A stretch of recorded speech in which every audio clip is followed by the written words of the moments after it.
And you have to understand who Wasir is. Sorry again, I got to get used to this. You have to understand who Wasir is and what his particular role is in this, and why it is the heart is here being weighed against the jackal and the hyena, and who this is taking you by the hand to this particular point, and who the four sons of Heru are. And we're going to go forward very quickly because that's the path of the sun, the ecliptic of the sun as we move forward. Here we have now, at this point, what the ancient Mayans call Sipalba. Sipalba is exactly the place where the war took place between the same twins I just showed you, who fought off all the demons of darkness and the dead, because the twins came back to resurrect the dead. Remember, every story we had was based on science. Now, when you watched the sun, they showed you Pakal in a boat. And Pakal was in a boat with about 9 or 10 other gods, and the gods were sinking in this canoe. They showed you a picture of the Pakal in a boat sinking with the other gods. This is the boat that you see here at Tikal. This is the canoe. And there are the 9 underworlds represented at this point. And this point right here we will come to when we see the meaning of that. Again, Sipalba, this is the Milky Way. Again, I'm not good with this yet. Here we have it. You were wondering about Mut, Mut, and the rest of them. Well, you don't understand what this means. This, brothers and sisters, is the Milky Way. That is your dark matter consciousness with all the stars. Now, I'm just going to do this very quickly because here you have her again. But I'm going to show you what it is that the ancestors was doing when they depicted this queen. They were showing you a picture of the Milky Way. This is the dark matter void. And who is that? It's Nut. They called her the vault of heaven. She who holds 1,000 souls. So, she was also Ament. Ament was the Amenta, where we, the dead souls, now go for resurrection to come out into the light when Heru went to rescue his father, where we just showed you Oser sitting at the throne. What does it mean? Well, very quickly, this is a picture of the Milky Way. This is a shot coming from one direction. This is a shot coming from another direction. This is the tree of life that your ancestors were looking at. The tree of life on the physical realm is the acacia tree. Look at the acacia tree and look at the way that the Milky Way looks.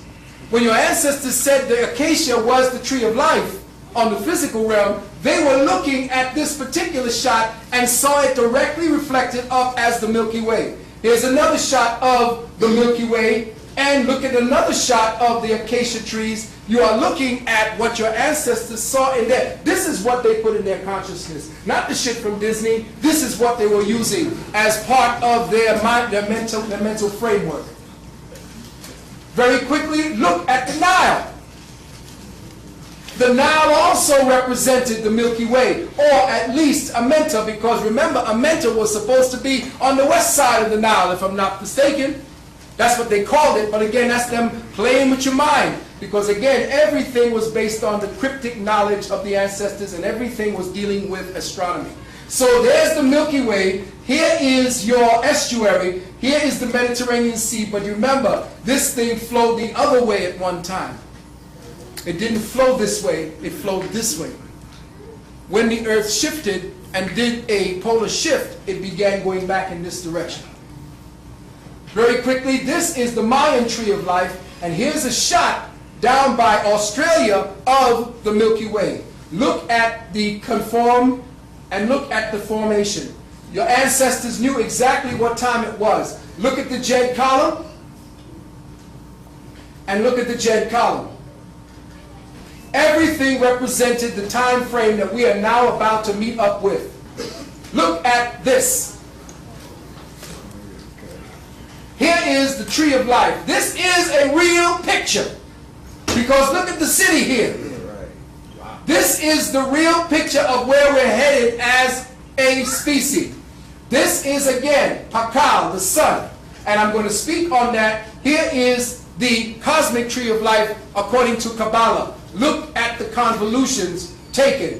What are they speaking about? They are speaking about this area of your sky. Look again at the Sephiroth, and you will see that the Sephiroth matches essentially the areas of the sky, here being, of course, the lower area of Malkuth. And rising to this particular point here of the Darth, right here, what they call the Sa in ancient Kemet. The new primordial ocean, Ketha, Akma, the winged disk, Bina, Darth, Hesad, Pakad, Tipperath, Netzah, Yesu, and Malkuth. This is a shot of the father being birthed by the mother. It's a stele showing the first father deity emerging from the mouth of the crocodile frog, a symbol of the Milky Way. This is a picture of the mother giving birth to the father. The be-all and the end-all. He who is the be. What is the real proper word for Pharaoh? Nesut or Nisu Biti. But you see, when the Pharaoh wore the crown of Nut or Ata, the founder of Kemet in the eschatology. She founded Kemet before, and Kemet was underwater at the time. But what is she wearing? She's wearing the red crown. The red crown of Southern Kemet. That is the founding crown. What is there about these crowns?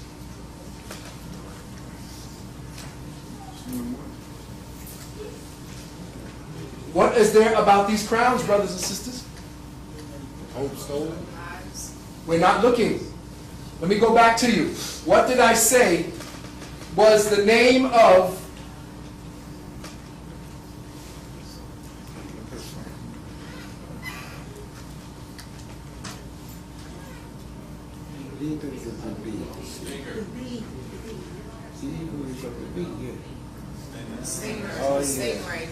every one of the crowns has the antenna of the bee on it. This is the southern crown of Kim, and Biti or Bati means he who is of the bee. We are of the bee clan, the creators, the pollinators of life, consciousness. When we sat on the throne as the men, as the king, we sat on Ast's lap as Heru, and we sat with the crown of Nut, or the night, or the southern crown of Kem, which was the red crown, the Kundalini energy. This antenna here showed that the bee was what we laid at and looked at the crown was a beehive. Just like the crown of Israel, when you saw the priest of Israel, you saw him look like he had a round top of the head. That was a mushroom. So what you're looking at here is, again, the movement right here. See this here? That's the Milky Way. And see this? That's the antenna of the bee. They say you got a bee in your bonnet? Yeah. That's what they meant. All of this here is about the bee. Now, the reason why I'm going to speak on this is to show you that Nut, who was the warrior goddess, had a companion when she went to found Egypt, or Kemet. She was given the orders to march and find Kemet, and in order for her to deal with this great journey of crossing the desert and finding Kemet, to raise Kemet, she was given Bast as a companion. But look again at what Bast is carrying. What status is she carrying right there? It's called a sistrum.